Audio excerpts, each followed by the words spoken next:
Hello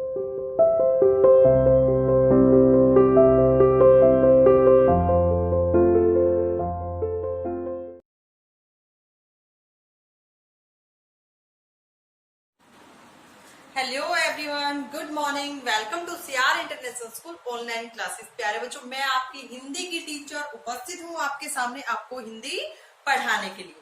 बच्चों, जो आज हम जो करने वाले हैं वो देखिए, वो है हमारा पार्ट 3, ठीक है। और ये आपकी हिंदी की पाठ्य पुस्तक है, ठीक है। आज हम ग्रामर का वर्क नहीं करेंगे, आज हम रीडर की बुक से ही वर्क करेंगे। पार्ट 3 है बच्चों, जिसका नाम है इच्छा देवी का वरदान, ठीक है। ये माँ इच्छा देवी है और जिसकी जो इच्छा होती है उसको ये अपना वरदान देती है। इस चैप्टर का नाम इच्छा देवी का वरदान इसलिए रखा गया है क्योंकि बच्चा जो देखो, यहाँ जो मैंने आपके सामने नेम्स लिखे हैं, हमारे चैप्टर में इन्हीं के बारे में हम पढ़ रहे हैं, ठीक है। इन्हीं के बारे में पढ़ेंगे और ये सभी बच्चे मिलकर इच्छा देवी के पास जाते हैं वरदान मांगने के लिए। कौन सा वरदान? अपनी इच्छा का वरदान, यानी जो इनके माइंड में, जो इनके दिमाग में जो इच्छा आती है, ये उससे वरदान लेने के लिए जाते हैं। उसके बाद पढ़ेंगे बच्चों। देखिए, उससे पहले मैं आपको बता देती हूँ, इस चैप्टर का नाम है, इस पार्ट का नाम है इच्छा देवी का वरदान और ये एक नाटक है। और इस नाटक के माध्यम से ये बताया गया है कि बच्चे कितने मासूम और भोले होते हैं, बिल्कुल आपकी तरह होते हैं ना बच्चों। चलिए देखते हैं। और इस नाटक में कौन कौन से पात्र हैं, यानी किन किन के बारे में हम पढ़ेंगे। इस चैप्टर में आप किन किन का नाम सामने देखोगे। देखिए बच्चों, यहाँ पात्र के नाम मैंने लिखे हैं। आप इस चैप्टर में जिनके बारे में पढ़ने वाले हो उनमें से नाम मैंने यहाँ लिख दिए। आप पढ़ते हैं। यहाँ आप पढ़ोगे राहुल के बारे में, प्रखर के बारे में, सोनल, मानुषी, आरव, शिक्षक, यानी इस चैप्टर में एक शिक्षक के बारे में भी हम पढ़ेंगे, ठीक है। रामू काका, रामू काका। और रामू काका कौन है? ये पार्क के, यानी जिस बगीचे में आप ये बच्चे खेलने जाते हैं उस पार्क के ये मालिक हैं, ठीक है, माली है उसमें। ओके बच्चों। और इच्छा देवी, इच्छा देवी के बारे में तो मैंने आपको बता ही दिया। और इच्छा देवी है जो सबकी इच्छा को सुनकर उनकी इच्छा के अकॉर्डिंग उनको वरदान देने का काम करती है, ठीक है बच्चों। ये जो आप देख रहे हो यहाँ, राहुल, प्रखर, सोनल, मानुषी, आरव, ये सभी बच्चे क्या होते हैं? ये बड़े बुजुर्गों की बातें सुन के, मम्मी पापा की बातें सुन के, टीचर्स की बातें सुन के परेशान हो चुके हैं। ये दुखी इसलिए हैं क्योंकि इनके बड़े बुजुर्ग या इनके मम्मी पापा इन्हें हमेशा ज्ञान की बात बताते हैं। बच्चों, ये नहीं करना, वो नहीं करना, अपने शूज उतार के रैक में रखो, अपनी बुक्स उठा के अलमीरा में रखो, ठीक है। ये पढ़ने का टाइम है, ये खेलने का टाइम नहीं है। तो ये सब कुछ सुन के ये परेशान हो चुके हैं। दूसरी साइड स्कूल में जाते हैं तो टीचर इन्हें डांटते हैं। कैसे डांटते हैं? बच्चों पढ़ो, नहीं तो ये हो जाएगा, आपको ये काम करना है, इतने मिनट में आपको ये लर्न करना है। तो ये टीचर से भी परेशान है। घर में आते हैं तो पेरेंट्स से परेशान है क्योंकि पेरेंट्स भी उनको डांटते हैं। दूसरी साइड जब ये पार्क में खेलने जाते हैं तो रामू काका से भी परेशान है क्योंकि रामू काका इन्हें डांटते हैं। और रामू काका क्यों डांटते हैं इन्हें? रामू काका इन्हें इसलिए डांटते हैं क्योंकि बच्चों जब ये पार्क में घूमने जाते हैं तो ये पार्क में गंदगी फैला देते हैं, ठीक है। अब मम्मी पापा घर में डांटते हैं, रामू काका पार्क में डांटते हैं और टीचर स्कूल में डांटते हैं। इन सभी चीजों को अपनी माइंड में सेट करके, माइंड में बिठाकर ये सभी बच्चे आपस में बातें करते हैं कि हम परेशान हो चुके हैं। स्कूल में जाते हैं तो हमें टीचर्स डांटती हैं, ना पढ़े तो टीचर्स डांटती हैं, मारती हैं, सुनाती हैं। और घर में जब आते हैं तो पेरेंट्स हमें ये कहते हैं कि अपने शूज उतारो, रैक में रखो, अपने बुक्स उठाओ, अलमीरा में रखो, ठीक है, पढ़ाई करो। ये सोने का टाइम नहीं है, ये खेलने का टाइम नहीं है, यहाँ आप तुम्हारा पढ़ाई करने का टाइम है, ठीक है। और जब ये पार्क में खेलने जाते हैं तो रामू काका इन्हें डांटते हैं। ओके बच्चों, तो इन सब चीजों से ये बच्चे हो जाते हैं परेशान। और जैसे ही ये आपस में बातें करते हैं और परेशान होकर ये सभी डिसाइड करते हैं। क्या डिसाइड करते हैं? जैसे देखो, आपको अगर कुछ चाहिए तो आप कहाँ जाते हो? आप भगवान के पास जाते हो ना। ऐसे ही ये सभी बच्चे मिलकर इच्छा देवी के पास जाते हैं, ठीक है। इच्छा देवी के पास जाते हैं ना। और इच्छा देवी के पास जाने के बाद ये अपनी इच्छा देवी के सामने प्रकट करते हैं, बताते हैं कि हम इस चीज से परेशान है कि हमारे पेरेंट्स भी हमें डांटते हैं, टीचर्स भी हमें डांटते हैं और रामू काका भी हमें डांटते हैं। हम ये चाहते हैं, इच्छा देवी माँ, आप हमें ऐसा वरदान दो जिससे हमें कोई ना डांटे और हम अपनी मनमर्जी कर सकें। अब इच्छा देवी ने एक शर्त रखी कि बेटा मैं आपको ये वरदान तो दे सकती हूँ, लेकिन उसी के साथ आपको मेरी एक शर्त माननी होगी। सभी बच्चे खुश हो जाते हैं, कहते हैं माँ आप हमें हमें ये वरदान दे दो, उसके बाद आप जो भी शर्त कहोगे हम उसे मानने के लिए तैयार हैं। इच्छा देवी ने कहा कि बच्चों मैं आपको ये वरदान दे देती हूँ। तथास्तु, तथास्तु का मतलब होता है बच्चों जैसा तुमने कहा है वैसा ही हो। यानी अगर आप चाहते हो तो आपको मालिका का ना डांटे, आप चाहे कितनी गंदगी फैलाओ पार्क में, आपको वो नहीं डांटेंगे। आप कहते हो आपके टीचर्स आपको डांटते हैं, तो आज के बाद आप पढ़ाई करना मत करना, टीचर्स आपको नहीं डांटेंगे।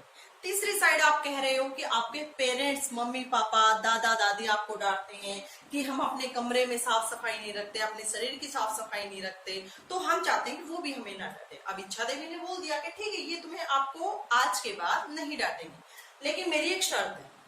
अब सभी बच्चे खुश हो जाते हैं, ठीक है माँ, इसके कंपैरिजन में आप हमें कोई भी शर्त देते हो तो उसे हम मानेंगे। इच्छा देवी कहती है कि बेटा मैं आपको ये वरदान दे देती हूँ, लेकिन आज के बाद अगर आप परेशान हो, यानी ये वरदान मिलने के बाद अगर आपको कोई ना डांटे, इसलिए ये शिकायत लेकर आप मेरे पास दोबारा मत आना। सभी बच्चे खुश हो जाते हैं, कहते हैं जब हमें कोई डांटेगा ही नहीं तो हमें किसी से क्या शिकायत होगी, हम नहीं आएंगे आपके पास।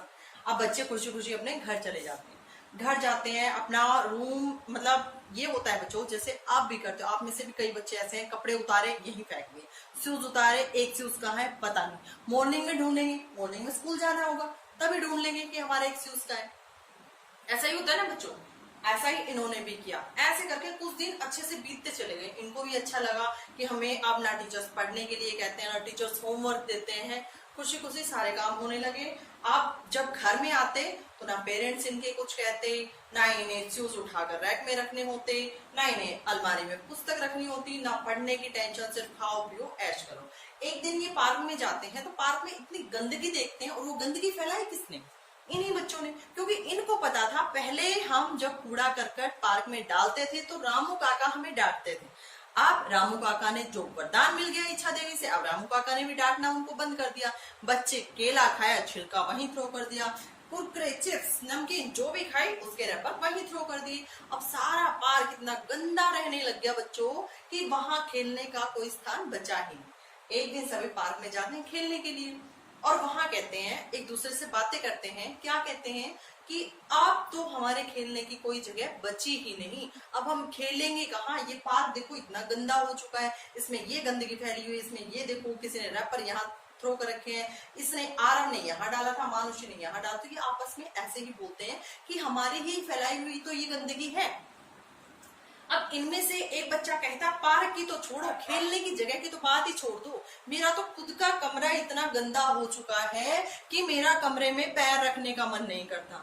हमारी खुद की जो शरीर की साफ सफाई हमें करनी चाहिए थी, अब हमें कोई रोकता नहीं है तो हम नहीं करते। और बच्चों यही होता है जब किसी को रोकते टोकते हैं, जैसे आपके नेल्स, जब आप स्कूल आते तो आपके नेल्स चेक होते थे ना, बट अब आप स्कूल नहीं आ रहे हो, आपको रोकता नहीं है, टोकता नहीं है, तो आप उन्हीं गंदे नेल से काम करते रहते हो, खाना खाते रहते हो, और आपके मैल्स में गंदगी इकट्ठी हो जाती है ना बच्चों, और वो क्या करती है आपको बीमार भी कर देती है। और टीचर्स आपके हर मंडे टू मंडे आपके नेल्स चेक करते, तो आपके माइंड में डर होता था कि मुझे संडे को नेल्स कट करने हैं, बट ऐसा अब नहीं हो रहा।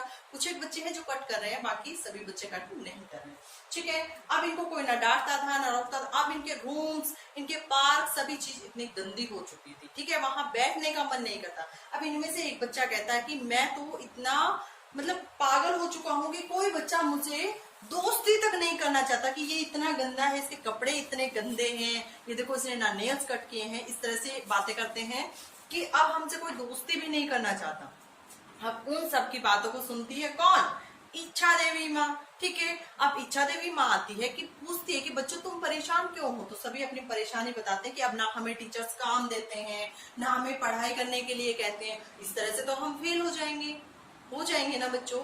हाँ, दूसरा, जब हम घर में जाते हैं तो हमारे मम्मी पापा हमें नहीं डांटते हैं, और हमारा कमरा इतना गंदा हो चुका है उस कमरे में जाने का मन नहीं करता।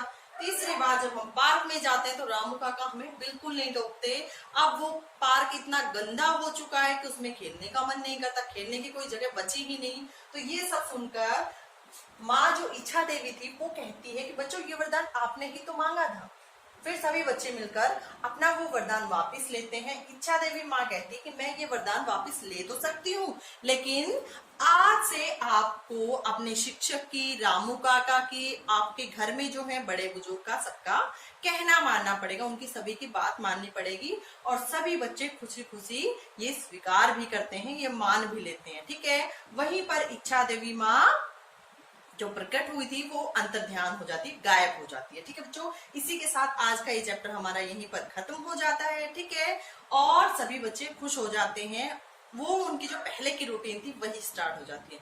यानी इस पाठ का उद्देश्य ये है कि बच्चे कितने भोले और मासूम होते हैं।